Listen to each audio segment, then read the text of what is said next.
Pada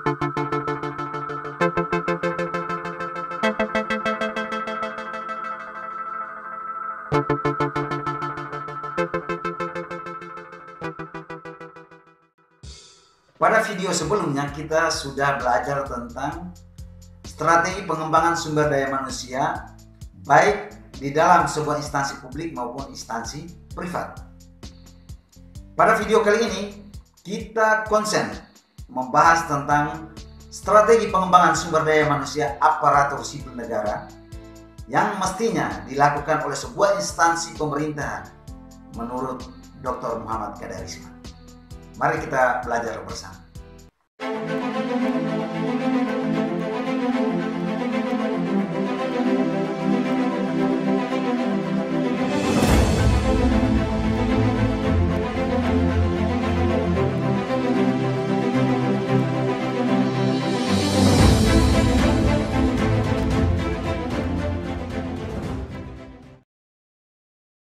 Seperti yang digambarkan pada video yang lalu bahwa strategi pengembangan sumber daya manusia merupakan salah satu alternatif untuk mendongkrak kualitas aparatur sipil negara atau pegawai secara keseluruhan supaya memberikan pelayanan yang maksimal dan profesional kepada masyarakat.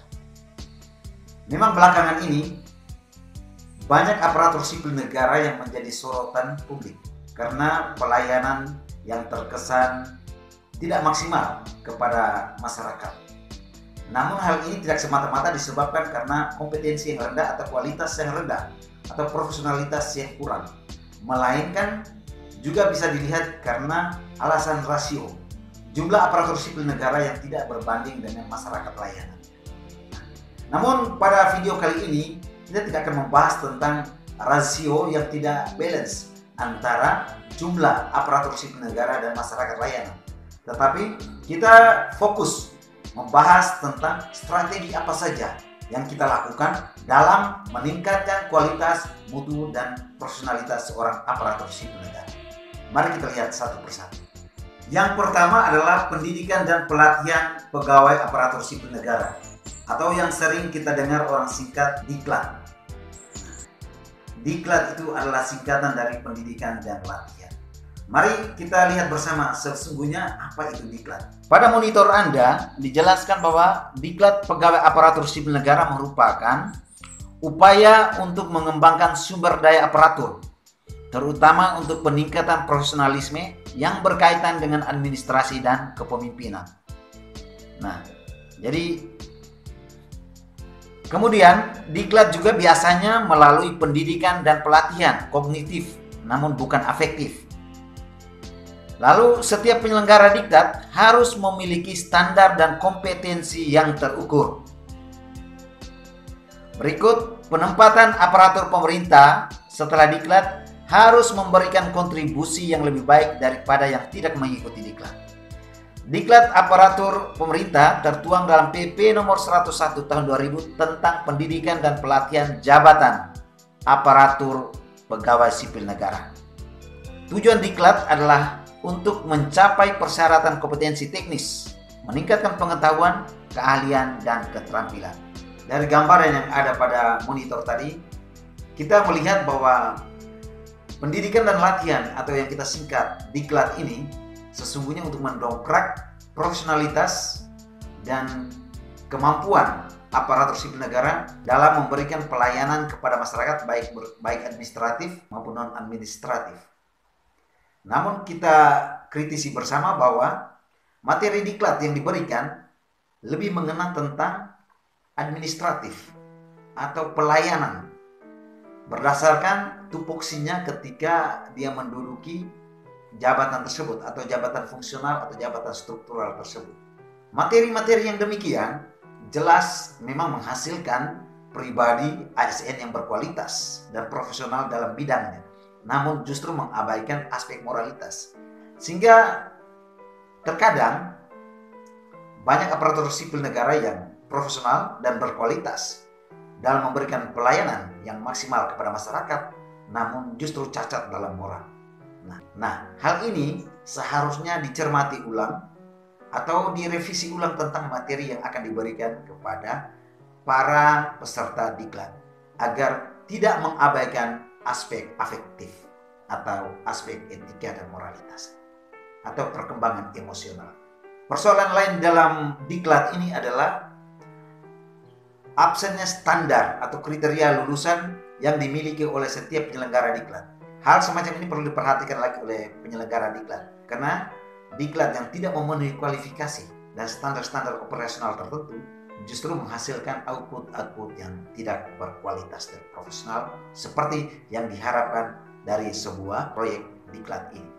Terkait diklat ini teman-teman, kita akan membahas secara terpisah pada video yang khusus fokus terhadap pembahasan tentang diklat, pendidikan dan latihan aparatur sipil negara. Namun demikian, kita perlu mengetahui apa saja jenis-jenis diklat itu. Mari kita lihat pada monitor teman-teman. Yang pertama kita lihat diklat prajabatan.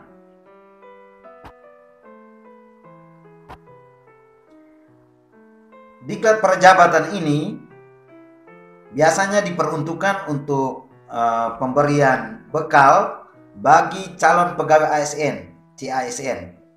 Tentu dengan tujuan agar para calon aparatur sipil negara itu atau para calon ASN itu dapat terampil melaksanakan tugas yang dipercayakan kepada mereka.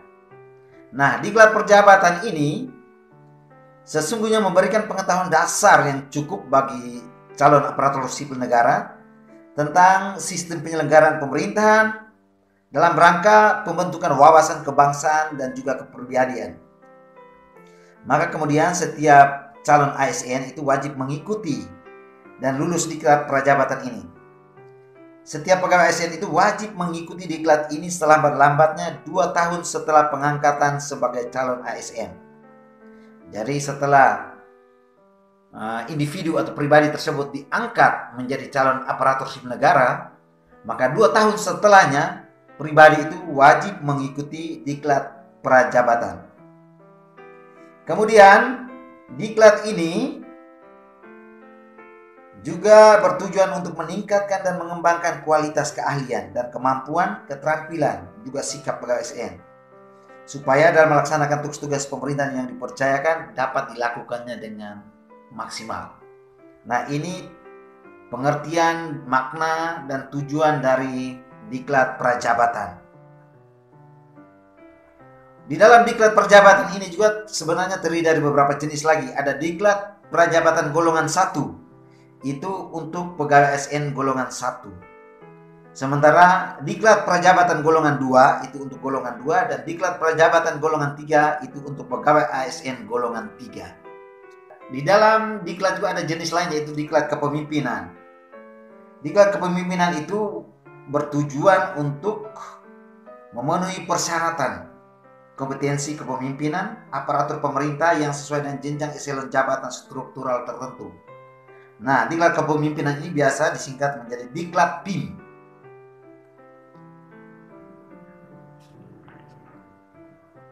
Kemudian yang berikut diklat fungsional. Diklat fungsional ini sebetulnya bertujuan untuk memenuhi persyaratan kompetensi yang sesuai dengan jenis dan jenjang jabatan fungsional tertentu.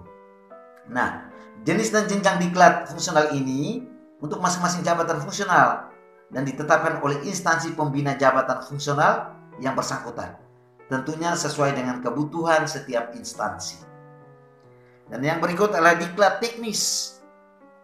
Diklat teknis ini sesungguhnya bertujuan untuk memenuhi persyaratan kompetensi teknis yang diperlukan untuk pelaksanaan tugas yang bersifat teknis.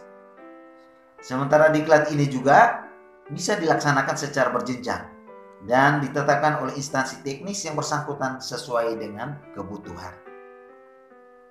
Terkait dengan diklat ini, sudah saya katakan tadi bahwa kita akan mempelajarinya secara terpisah di video-video yang lain. Akan saya bahas khusus tentang diklat ASN ini. Nah, mari kita langkah pada strategi pengembangan ASN yang lain, yaitu pendidikan formal. Pendidikan formal itu bisa dijabarkan dalam beberapa, yaitu ada tugas belajar, ada juga ada izin belajar. Sebelum seorang pemimpin instansi mengutus stafnya untuk melakukan tugas belajar, izin belajar, pemimpin tersebut lebih dahulu memastikan bahwa tugas belajar, izin belajar ini, program ini ada di dalam perencanaan. Jadi ada dalam perencanaan pengembangan kompetensi pegawai yang berbasis pada kompetensi, standar kompetensi dan persyaratan jabatan, dan kompetensi dan persyaratan jabatan yang dimiliki pegawai. Kemudian tugas belajar ini sesungguhnya merupakan bagian dari penghargaan atas kinerja dan dedikasi pegawai. Jadi apabila di dalam sebuah instansi ada staf atau anggota organisasi yang memiliki prestasi khusus, maka tugas belajar ini diberikan kepada pribadi yang bersangkutan sebagai penghargaan atas prestasinya tadi. Kemudian tugas belajar ini juga direncanakan sebagai bagian pengembangan karir pegawai. Jadi tidak hanya sebagai penghargaan atas kinerjanya atau atas prestasi yang dicapai oleh pribadi itu, tetapi juga merupakan pengembangan karir seorang pegawai. Nah, kita lihat yang berikut. Poin yang berikut adalah strata dan bidang studi harus sesuai kebutuhan organisasi. Artinya apa? Artinya ketika kita sebagai pemimpin sebuah instansi mengutus anggota atau staf kita melakukan studi belajar atau izin belajar, maka kita harus memastikan bahwa spesifikasi bidang studinya itu harus sesuai dengan peta jabatan atau uraian jabatan yang ada di dalam informasi. Seperti itu. Jadi tidak hanya asal-asalan mengutus orang untuk pergi belajar, tetapi harus dipertimbangkan dari berbagai macam aspek. Berikut, tugas belajar juga dilakukan pada lembaga pendidikan yang berkualitas, sekurang-kurangnya terakreditasi B oleh instansi yang berwenang. Jadi kalau teman-teman besok lusa diutus untuk melakukan tugas belajar, pilih kampus atau pilih perguruan tinggi yang setidak-tidaknya terakreditasi B, minimal akreditasi B. Sebab kalau di bawah B tentu tidak bisa diterima. Kemudian direncanakan penempatannya pasca tugas belajar. Jadi sebelum orang itu kita utus atau pribadi itu kita utus untuk melakukan tugas belajar, setidak-tidaknya sudah ada perencanaan sebelumnya bahwa setelah beliau atau pribadi itu melaksanakan tugas belajarnya, maka beliau akan ditempatkan pada jabatan ini, ada pada posisi-posisi ini. Nah, itu harus direncanakan sebelumnya. Kemudian adanya pembatasan usia dalam pemberian tugas belajar. Ada nilai guna investasi di sini.